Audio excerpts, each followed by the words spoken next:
Ce matin, en fait, le message que j'aimerais vous partager ce matin, c'est lié à une discussion que j'ai eue avec un médecin. J'ai discuté avec un médecin et puis il m'a dit, Léo, tu n'as aucune idée du dégât émotionnel que cette pandémie est en train de produire chez les gens. Tu n'as aucune idée du dégât émotionnel, psychologique, physique que cette pandémie est en train de produire chez les gens. Et puis c'était justement en réfléchissant à cette phrase que j'ai décidé de vous parler aujourd'hui au sujet du secret du contentement. Quel est le secret du contentement? Moi, personnellement, j'ai décidé de vivre content. En tout cas, j'ai décidé d'apprendre à vivre content. Et moi, j'ai appris cela avec l'apôtre Paul. L'apôtre Paul l'écrit, donc j'aimerais vous inviter à lire avec moi la lettre de Philippiens, le chapitre 4, à partir du verset 10. Donc Philippiens, le chapitre 4, du verset 10 au verset 13. L'apôtre Paul lui dit, je me suis profondément réjoui dans le Seigneur en voyant que votre intérêt pour moi a pu porter de nouveaux fruits. Car cette sollicitude à mon égard, vous l'éprouviez toujours, mais vous n'avez pas eu l'occasion de la manifester.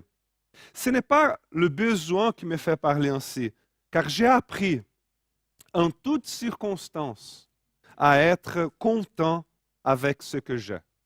J'ai appris en toutes circonstances à être content avec ce que j'ai. Je sais vivre dans le dénuement, je sais aussi vivre dans l'abondance. C'est le secret que j'ai appris. M'accommoder à toutes les situations et toutes les circonstances, que je sois rassasié ou que j'ai faim, que je connaisse l'abondance ou que je sois dans le besoin. Je peux tout grâce à celui qui me fortifie. Je peux tout grâce à celui qui me fortifie. Amen. Amen. J'ai appris et j'ai décidé de vivre selon cette expression que l'apôtre Paul utilise ici, être content. J'ai appris et j'ai décidé de vivre ce que l'apôtre Paul vient nous encourager ici, à être content. Comment ça va? J'ai décidé de vivre content. J'ai décidé, en tout cas, d'apprendre à vivre content. Vous savez, nous ne contrôlons pas les circonstances. Nous ne contrôlons pas les situations. Jésus dit même, qui de vous, qui parmi vous peut à force d'inquiétude prolonger son existence, ne serait-ce que de quelques instants? Qui parmi vous? Donc, les circonstances, les scénarios externes ne sont pas sous notre contrôle. Par contre, la décision de comment nous allons vivre, oui. Vous savez que vous pouvez, et en fait vous devez prendre la décision de comment vivre. C'est basique ça, mais vous savez que vous pouvez et vous devez choisir comment agir face à la vie. Vous pouvez choisir quelle sera votre attitude face à la vie et face aux circonstances. Vous pouvez et vous devez choisir comment répondre à votre existence. Et ça, c'est extrêmement important. Et ça, c'est aussi merveilleux, cette liberté que Dieu nous a donnée. J'aime bien une citation d'un psychanalyste juif qui s'appelle Viktor Frankl. Il a dit, vivez comme si c'était la seconde fois vivez comme si c'était la seconde fois et que vous aviez raté votre coup la première fois.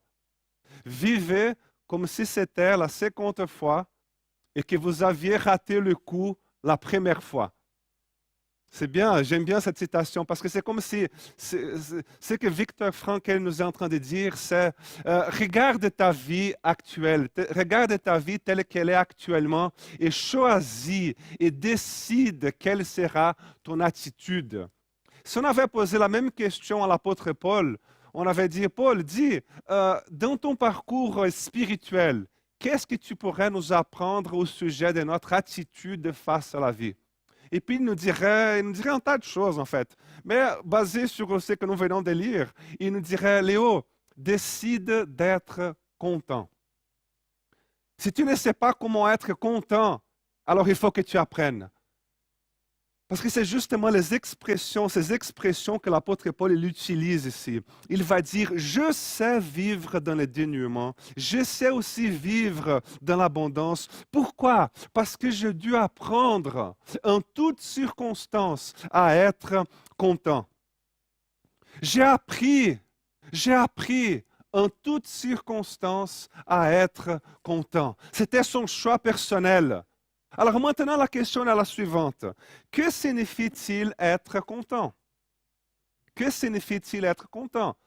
Content, selon la Bible, signifie en tout cas trois choses.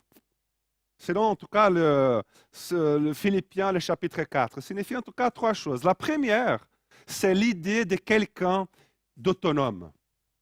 Le mot que Paul utilise ici en grec, c'est le mot autarché, d'où vient le mot autarchie, autarchisme, qui donne justement cette idée de vivre d'une telle manière que les situations, que les circonstances externes ne te déstabilisent pas. C'est une indépendance face à la vie, mais pas une indépendance, pas une indifférence. C'est une indépendance face aux circonstances, mais tu n'es pas indifférent face à la vie, ni face à Dieu. Parce que c'est justement de la part de Dieu que vient notre force de tenir ferme dans la vie. L'apôtre Paul il dit, je suis content car je peux tout grâce à celui qui me fortifie. Ma force vient de Dieu, elle vient de ma relation avec Jésus. Je n'ai pas en moi-même toutes les ressources nécessaires. C'est pourquoi il va écrire, je sais vivre dans le dénuement, je sais aussi vivre dans l'abondance, que je sois rassasié ou que j'ai faim, que je connaisse l'abondance ou que je sois dans le besoin, je suis content. C'est-à-dire, j'ai cette indépendance face aux circonstances, mais je ne suis pas indifférent à la réalité. L'apôtre Paul n'est pas indifférent à la réalité. Il écrit même dans sa deuxième lettre à l'église de Corinthe, il dit au chapitre 11, il dit « J'ai connu bien des travaux et des peines, de nombreuses nuits blanches, et sans parler du reste, je porte un fardeau quotidien, le souci de toutes les églises. » Et puis il dit « Qui est faible sans que je sois faible?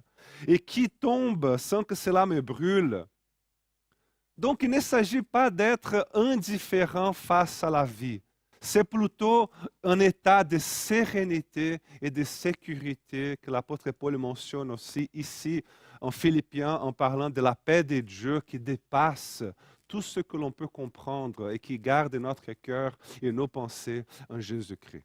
Un exemple pour illustrer tout ça, cette idée. Le thermomètre et le thermostat. Le thermomètre et le thermostat. Le thermomètre, par exemple, il mesure la température. Il y dit ce qu'il en est. Il réagit à son environnement.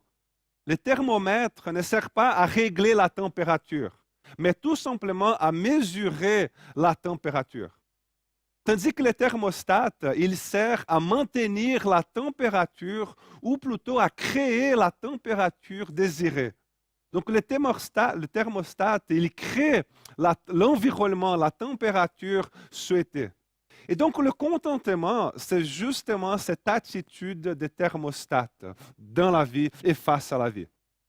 C'est ce que l'apôtre Paul il dit. Je ne suis pas émené d'un côté à l'autre en fonction de la température ambiante, comme si j'étais dans un bateau à dérive. Non, je ne suis pas émené d'un côté à l'autre. Non, j'ai cette stabilité que je trouve en Dieu et que j'arrive à tenir ferme dans la vie sans être ébranlé, sans être déstabilisé devant les tragédies. Il dit, je ne suis pas ébloui lorsque tout va bien, mais je ne suis pas non plus désespéré lorsqu'il n'y a rien qui va. J'ai trouvé cette stabilité. C'est une expérience humaine extraordinaire que Paul appelle le contentement. Content, c'est la personne qui décide comment répondre aux circonstances. Et puis la deuxième signification de content, je dirais que c'est aussi rassasié ou satisfait. L'apôtre Paul il écrit à Timothée en disant tant que nous avons nourriture et vêtements, nous nous en contenterons. Et puis il continue, il dit ceux qui veulent à tout prix s'enrichir s'exposent eux-mêmes à la tentation, car l'amour de l'argent est la racine de toutes sortes de maux. Il dit encore une fois, tant que nous avons nourriture et vêtements, nous nous en contenterons. Nous n'avons rien à porter dans ce monde et nous ne pouvons rien emporter.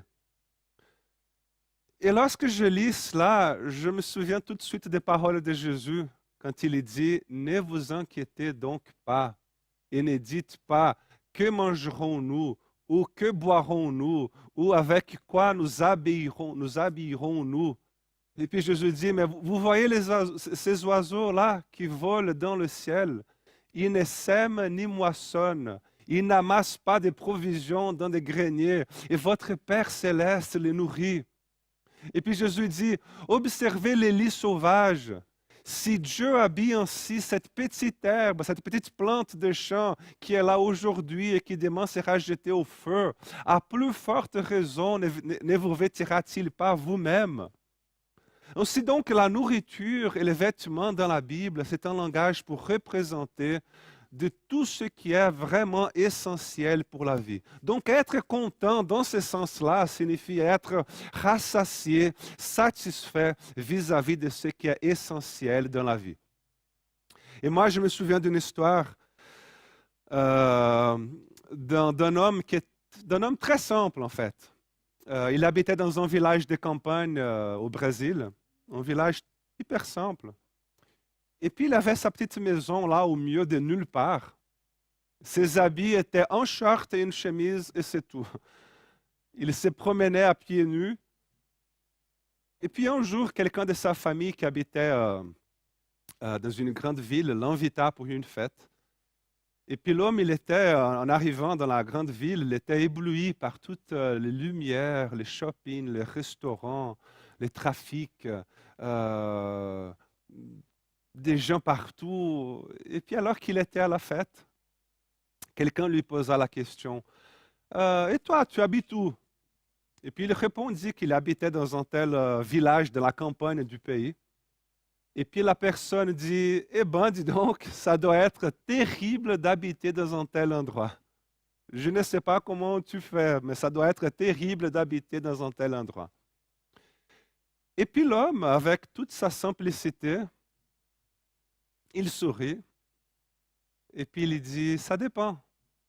Ça dépend de ce que tu as au-dedans de toi-même.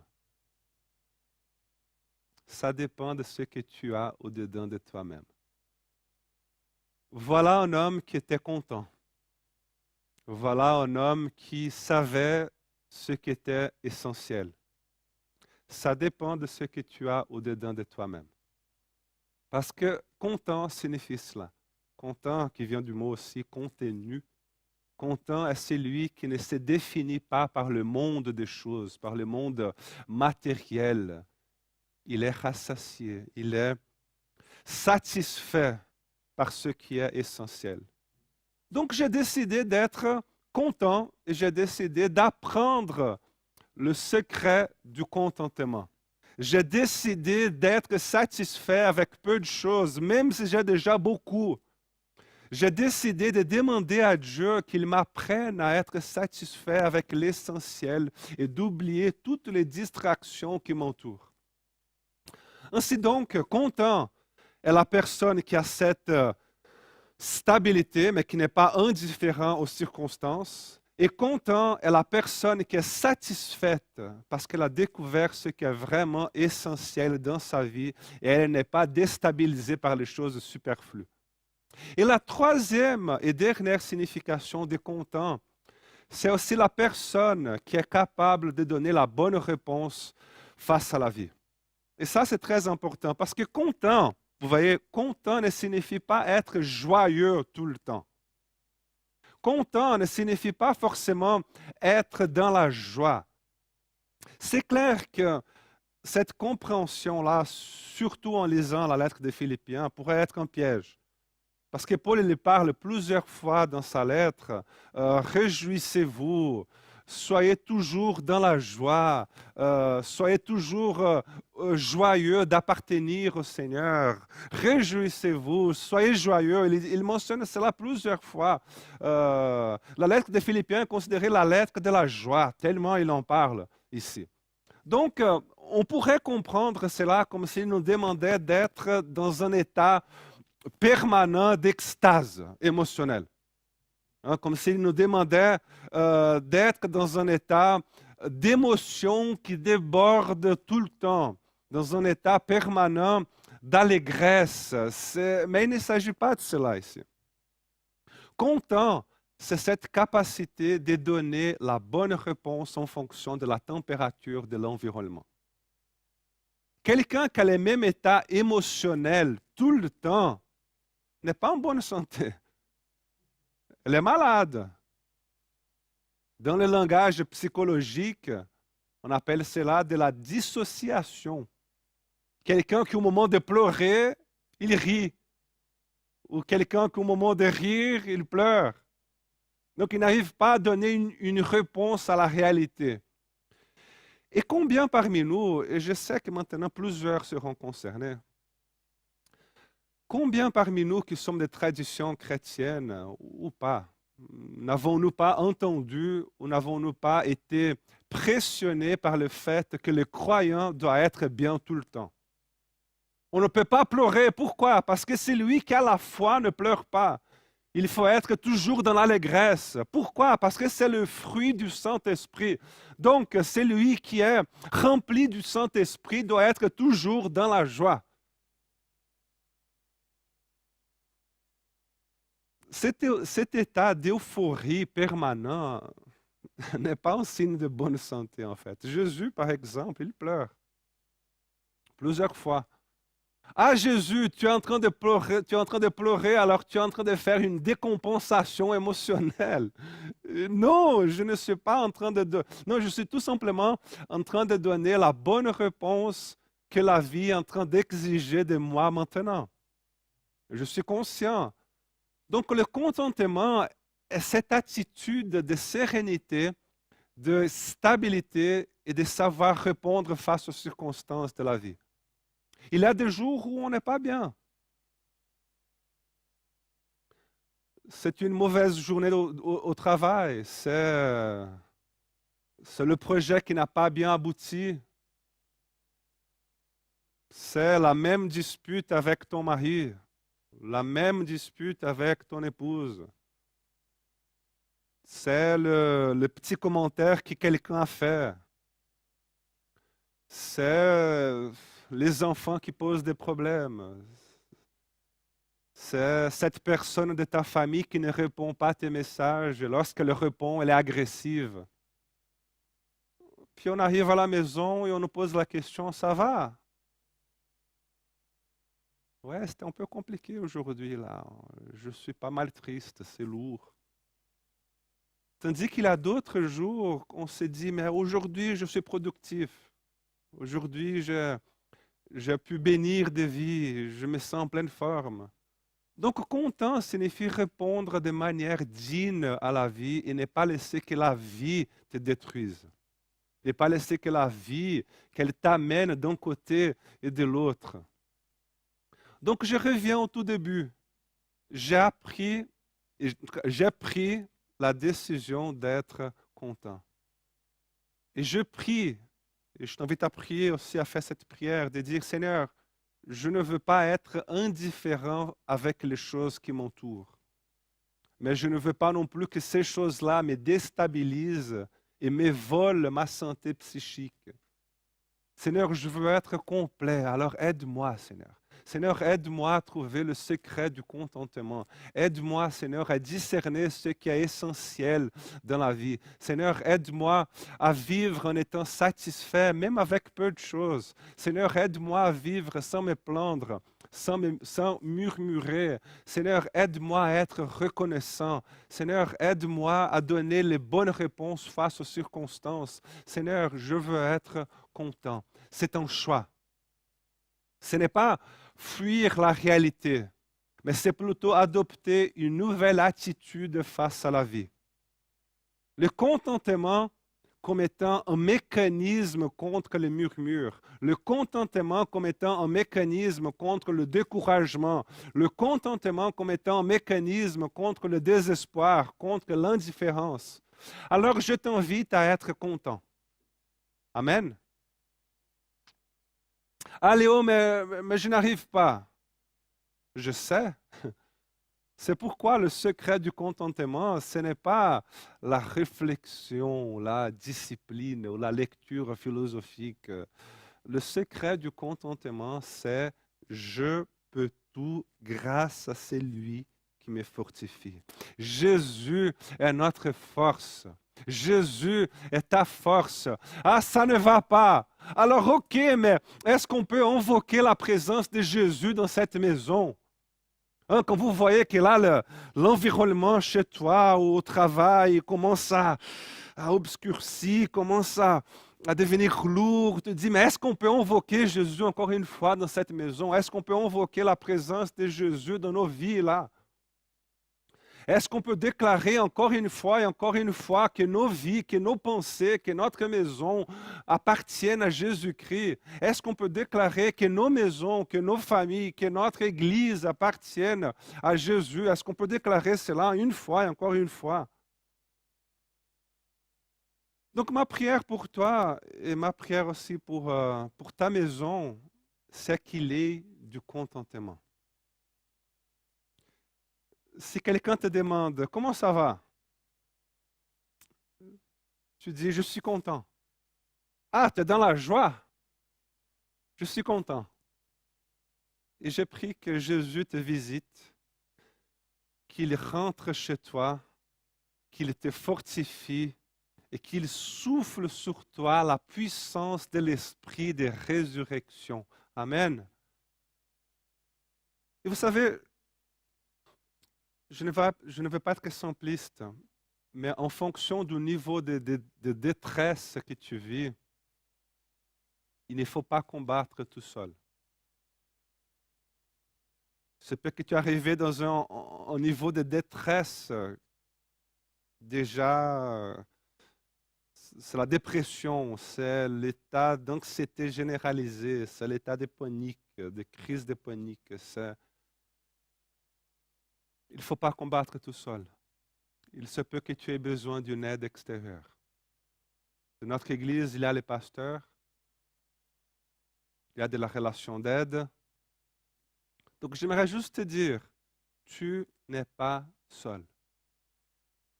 Tu n'es pas seul. Il ne faut pas combattre toute seule. On est là pour toi. On est là pour toi. Frères et sœurs, vivons contents. Vivons contents.